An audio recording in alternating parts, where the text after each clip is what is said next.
Minister Dendias has played a central role in strengthening Greece's defense posture, modernizing its armed forces, and deepened cooperation with key allies and partners. Beyond titles and offices, what distinguishes Minister Dendias is his consistent focus on the broader scope of defense and diplomacy, safeguarding sovereignty, promoting stability, and pursuing that security serves peace. So, Minister, we thank you deeply for coming, and I would like to give the floor to Endis Amenidis to continue these proceedings. Thank you for joining us for this fascinating conversation hosted by the Foundation for Defense of Democracies.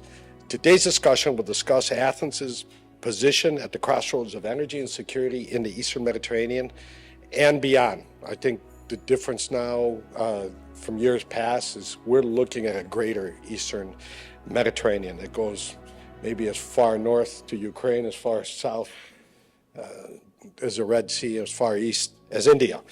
At the recent trilateral summit in Jerusalem, leaders from Greece, Cyprus, and Israel advanced a shared vision of regional stability, prosperity, and cooperation. These nations, alongside the United States, are deepening coordination through mechanisms such as the Partnership for Transatlantic Energy Cooperation, the 3+1 Framework, and the Achilles Shield Program.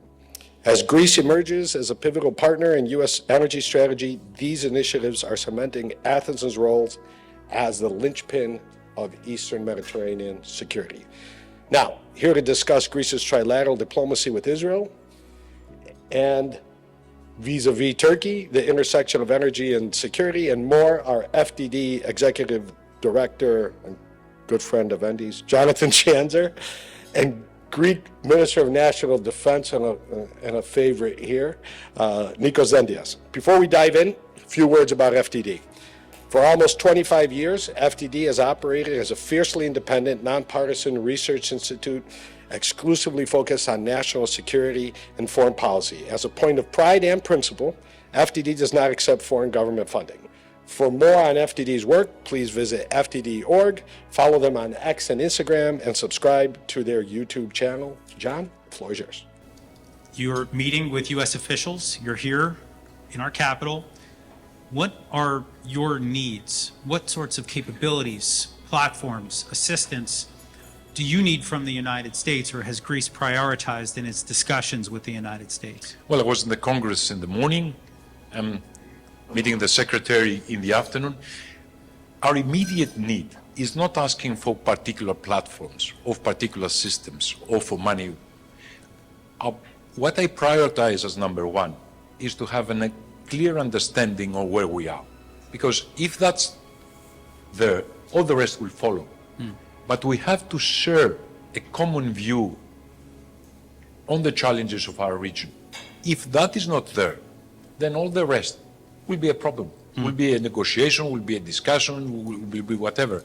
But if we agree where we want, for example, the world around Greece, in the Southeast Europe to be, or Middle East, or Northern Africa, or the Black Sea, where if we agree with the United States where we want that part of the world to be in 10 years' time, then the rest will follow. I think Israel is a partner for Greece now that could show us how it addressed challenges of the 21st century, and we will be glad to copy, because when you are clever, you don't reinvent the wheel. You just find a wheel and you create a wheel that serves your needs. But also, we have quite a similar understanding with many challenges in the region, with Israel. So it's both political and factual in the sense that we do things together. Well, I think maybe let's just talk about the elephant in the room then. When we talk about... Is there one? I think there's one. And it's a big one, I think, right now for both Israel and Greece. Right? I'm talking, of course, about Turkey. This is a country, you and I were speaking about it right before our event started today, that Turkey has had a remarkable surge in the region. Right? We see it in Syria, we see it in Gaza, making inroads reportedly in Lebanon, the Horn of Africa, and beyond.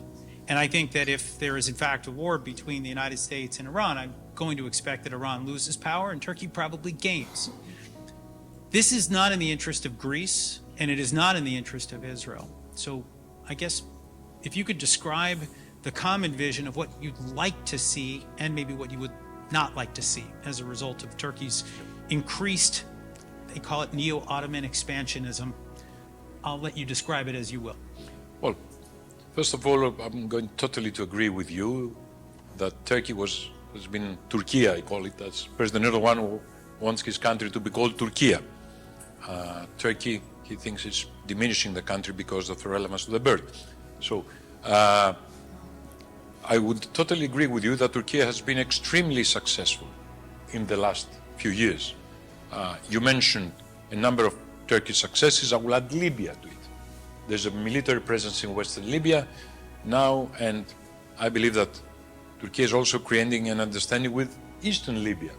And also Turkey is present in Africa, especially in Sub-Saharan Africa. When I was foreign minister, I was flying around Africa, there was clearly Turkish presence around. Twice I found President Erdogan on the ground. So Turkey has been extremely successful. Also has been extremely successful in the Southern Caucasus. Now, the question, not read me wrong, I'm not in any way anti-Turk, and I don't believe even Israel is anti-Turk at all. Please remember that a few years ago, 20 years ago, 25 years ago, Israel and Turkey were the best of friends and close allies. Israel was closer to Turkey than it was to Greece. It was never an enemy to Greece, but it was not as close to Greece as... So, what has changed? Let's take it from the Israeli view, not the Greek view. Because from the Greek view, somebody may say I'm biased. Let's take it from the Israeli view. Now, who is advocating for Hamas? Really advocating for Hamas?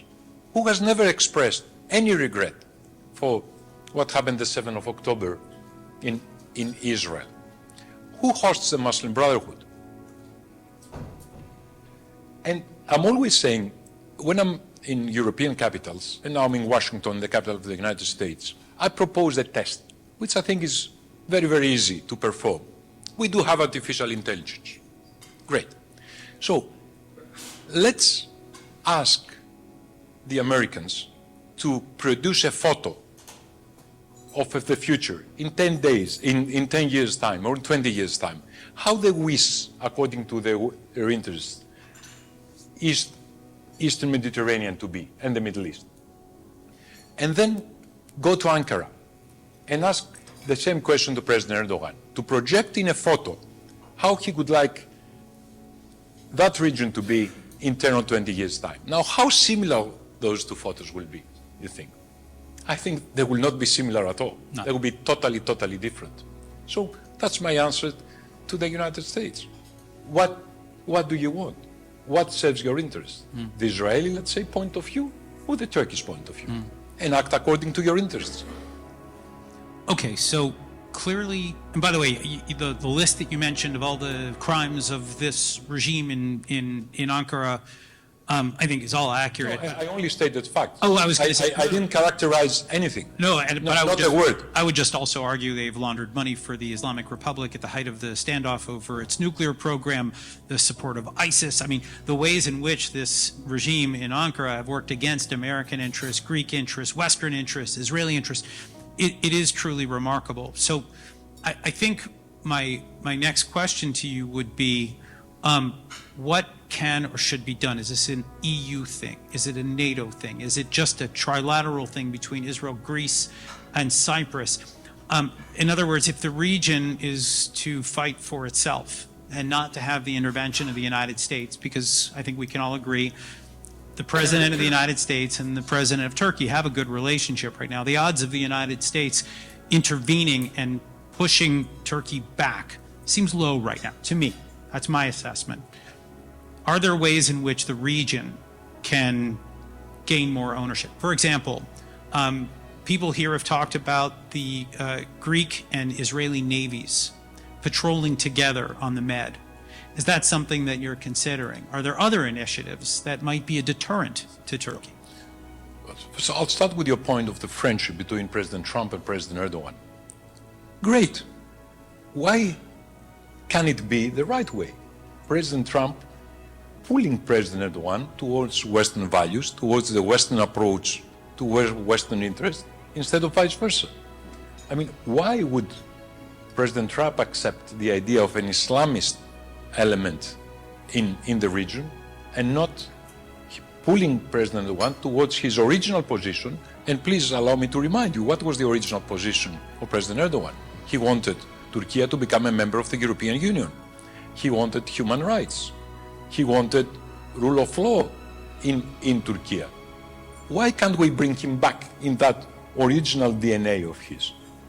I mean, of course, it's a rhetorical question. Who am I to dictate to President Trump, and who am I to dictate to President Erdogan? I respect them both. They are leaders of their countries and leaders of their governments and their nations. But now, as far as Greece and Israel is concerned, well, Greece and Israel is reacting to common challenges. So, we don't try to keep Turkey out. We're not trying to exclude Turkey from what we're doing. We would love if eventually Turkey would subscribe to what we're doing and come and join us. But that has certain preconditions. For example, you speak about the East Mediterranean. There are rules. The rules is not Israeli rules, not Greek rules, not Egyptian rules, not Turkish rules. It's the International Convention of the Law of the Sea. If Turkey accepts the International Convention on the Law of the Sea and subscribes to the International Convention of the Law of the Sea, then we cooperate all together. Why not? But if not, if Turkey has this strange idea, which only China shares in the world, and China partly, never expressly, that islands are not entitled to continental shelf, are not entitled to territorial waters more than 6 miles, are not entitled to exclusive economic zones, regardless of the size. For example, Crete. According to Turkey's way of interpreting international law, and interpreting is within brackets, because you cannot interpret international law like that, even if you're drunk. But it is. Crete is entitled to nothing except 6 miles of territorial waters. How can you reason if somebody has that kind of approach? And yet again, the position of my government, and I have to say of myself, is continue talking to Turkey, continue arguing, because at some point in the future, if we have lines of communication open, eventually Turkey may understand that its interests also lie much closer to what we are doing, what Israel is doing, what the European Union is doing, than on a rather individualistic approach towards recreating some sort of Ottoman Empire, which was there up to the First World War, and I think it would be rather difficult to recreate it now. So let's talk for just a minute. We haven't mentioned Cyprus yet. Cyprus seems to be getting hit the hardest from some of the Turkish adventurism in the East Med. A complete violation of the coastline heading into what is territorial waters of Cyprus. And Greece is, I guess, from my perspective, it's the only country that would. I mean, you're like brothers. Right? You're two countries, two Hellenic countries in the region. What is the collective response from Greece and Cyprus to this? I mean, are you providing alternatives to Blue Homeland? Is it direct challenges to the Turkish Navy? I mean, this is very delicate, is it not? One trap that Greece is avoiding and should avoid is creating some sort of similar idea to the Blue Homeland, just opposite of it. It's easy for any system to produce these grand ideas of the 19th century, of expansionism, etc., etc. But this is totally outdated. This does not serve a modern state or a modern country or the modern society. So no, Greece does not promote something like that. And when we are speaking about Cyprus as a brother country and a brother nation, we don't speak only about the Greek Cypriots. We speak about the Turkish Cypriots as well. What we're advocating for is a unified Cyprus, member of the European Union, for full rights for everybody. And honestly, Even, I mean, if there was a Turkish friend here and he could speak secretly to us without being overheard, and we ask him one simple question, where would the Turkish Cypriots right would be more protected? Within the European Union or within Turkey? Where would he sleep at night, being sure that he would not wake up and arrested in the morning for his beliefs or whatever he said against somebody in the Turkish political establishment? So, again, we're advocating for a unified Cyprus with full protection of the rights of the Turkish Cypriot community as a member state of the European Union. And we believe that is to the interest of the Greek Cypriots, the Turkish Cypriots, and to the interest of Turkey as well. I believe that Turkey's interest is totally different, to my humble opinion. Who am I to say? Not towards a distant past, but towards a bright future as a democratic, affluent, important, big country and a very close friend to Greece, eventually at some time. I like your optimism, but I also have to note that you have a backup plan, right?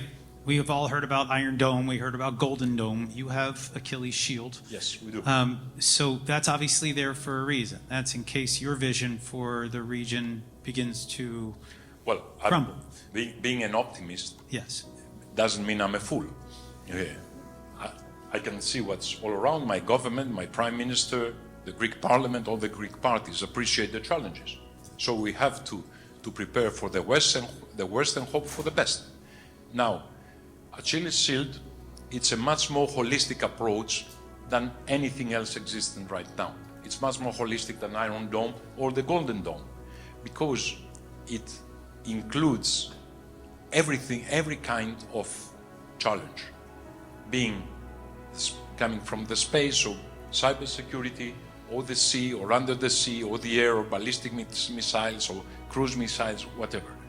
And we're working with Israel on this, and we're asking Israel for help and assistance, but not as it used to happen in the past, by purchasing platforms or weapon systems. We're not going to do that.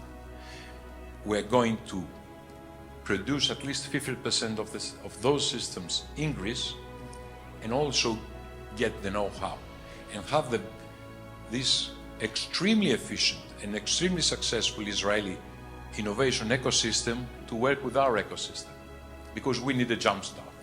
On that, we have been a little late. I think it's a terrific idea, and obviously the Israelis have had incredible innovation in air defense and in other areas of defense as well. So I'm glad to see this. Production, local production, you're going to have a defense industrial base that is entirely Greek? It will be Greek up to 50%. Up to 50%. But knowledge also of know-how, knowledge of the code of the systems. So you could influence development of those systems in the future. And I think Israel can gain from that as well. And you were very right to point out how Israel has been very successful on the air, on the anti-missile defense, air defenses. But also, please remember, the sea is there as well. Yeah. And we could teach Israel a few things, and it would be helpful for them and for us as well. I think so as well, and I do get a sense that there's an appetite for it, which is why I was raising this issue of perhaps joint patrols and maybe learning from one another, but also projecting defense together. I want to ask you about NATO, and maybe also a little bit about the EU. Some of these multilateral structures that Greece has always enjoyed being part of, they're under strain right now. They feel like they're under strain. Can you just give us a sense from being inside the tent, some of the dynamics that are at play? Well, there was always, let's speak about our family, the European Union, because myself, and I think most Greeks, we are committed Europeans. We believe to the European experiment, and we're very proud of the European experiment. I think it's a unique achievement in the history of mankind. I'm repeating myself by saying it's a part of the world where is democracy, human rights, women's rights, rule of law, possibility of everybody to express freely what he or she believes. I think this for the humankind is an achievement. But we have delegated the defense of this achievement to the United States. And now everybody knows that. Very affluent and very successful countries like the Federal Republic, Germany, didn't have any serious armed forces to speak of. Explainable because of historical reasons. But I think it's quite naive to believe that you can be successful, you can be affluent, you can be rich, and you can have no defenses. That is not this world. This would have been called paradise. Yeah. So we have to work again and work within Europe. And now Europe feels strangely, because of the new United States position, which says clearly to Europeans, if you don't spend enough for your own defense, don't rely on us. And even Article 5 of NATO, which was sacrosanct up to now, it's sometimes under question. Although I have to say, many American officials that speak to me tell me, no, Article 5 of NATO is there to stay. But in some European capitals, there is doubt. Let me give an example, the Baltic capitals. Europe has to be able to create a defense autonomous possibility. That would be the answer. It will take years, probably it will take decades. It cannot happen tomorrow. We will still have to rely on the United States for many things, especially on logistics, on transport planes, on enablers. We cannot build that capacity from one day to another, and announcing huge amount of money does not resolve the problem. You have to enhance your production bases. You have to create new lines of production. That does not happen in 1 year and does not happen in 5 years. It has to be a long-term process, but Europe has to do that and has to be able to defend itself. And of course, deal with the United States on an equal basis. We still want United States presence in Europe, military presence in Europe, hard power presence in Europe, but also we have to be able to defend ourselves. Yeah. And I mean, I think it's interesting because, of course, the U.S. is asking for this. It was asking for this before the invasion of Ukraine. Now it's even more urgent after. There's this idea that the Europeans need to handle their own neighborhood while the United States pivots to its great power competition, as we call it in this city, with China. And there, I just wanted to ask you about where Greece sits. I think we see it with a lot of countries, not just in Europe, but around the world. They have been relying on China for cheap goods. They've been relying on China for a range of, products and services. And there's also an exposure to China in terms of infiltration, acquisition of intellectual property. These are all things that 10 years ago we weren't really talking about. Now, I know it is the dominant conversation with the United States and every one of its partners. So I'm wondering if you could just share with us for just a minute about how this is impacting you, the great power competition between China and the United States. How is that impacting Greece? Well, I'll give you an example, which I have repeated once or twice. You know that Costco Pacific, who is based in Hong Kong, but it's a Chinese state company, has an important print in the port of Piraeus. And the port of Piraeus is the biggest port of Greece and is on its way to become the biggest port in the Mediterranean and one of the biggest ports in Europe. Maybe in 10 years' time, the biggest port in Europe as well. And now, when I travel in capitals, especially in Washington, I'm being asked, why did you let the Chinese have such a precious part of your infrastructure? And the answer is very funny. We didn't let it happen. We were obliged to do it. And let's move back during the crisis. During the crisis, Greece was obliged to sell state assets in order to balance our books, which I understand. Now, one of the state assets we were obliged to sell was the port of Piraeus. So at the time, we flagged the issue. We asked all Europeans, the European Union especially, because the Troika was the one obliging us to sell the asset, that they should present at least a European company to take over the port. And then we flagged the same issue to the United States. So they would bring an American company to take over. And nobody was willing to take the geopolitical risk. So the Chinese appear out of nowhere and they take over the port. And now we have to answer why the port is being owned by the Chinese. That shows the lack of strategic thinking of the Western world, because that was not 2 centuries ago. That was 2010, 2011, 2012, 2013, 2014. So 10, 15 years ago. So if you cannot foresee that China would be, let me use a very mild word, China will be a competitor of yours in 50 years' time. If our system cannot see 20 years ahead, I'm sorry, but then probably we're doomed. So we need strategic thinking. That's what we need, and sometimes that's what we lack. The Red Sea is of great importance for Europe. It's of great importance for Egypt, it's of great importance for Israel, for many other countries, but speaking from the European angle, it's extremely important for Europe. It's a communication line through the Suez Canal. So freedom of navigation through the Red Sea has to be something that the European Union can be able to guarantee for its own prosperity and for its own stability. Yet again, when the Houthi regime, and I don't see the Houthis as being such a strong element, I understand how they can interrupt or how they can create problems, but they're not in any way a kind of superpower.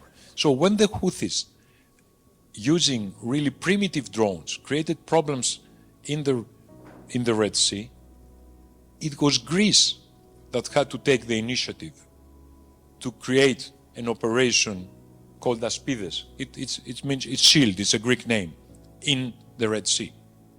And also, the Operation Aspides has a Greek commander and one of only 4 vessels, one of which is Greek. Now, European Union is pretending to be a world power, some sort of superpower. Can you imagine a superpower which was denied access from a group like the Houthis, not being able to send a fleet of no more than 4 ships in the region? I mean, for me, honestly, it shows, it manifests clearly how far the European Union has to go in order to become a credible and important power in the world. European Union is a big economic power up to now, but it's not in a military power in any serious way. I want to thank you for a terrific conversation here today. I want to thank you for your candor, to all of you for coming here in person. I want to thank you for all of you online. Also, thank you for joining. For more information about FDD's program on the East Med and the work that we do on Turkey, I certainly want to encourage folks to go to fdd.org. You can find all of our terrific analysis there. Our work is spearheaded by my colleague Sinan Gidi, the director of our Turkey program, and we have others contributing as well. We hope to do this again soon. I want to thank the Delphi Forum for partnering with us. I want to thank my friend Andy for helping to organize all of this, and we hope to see you again soon. Thank you.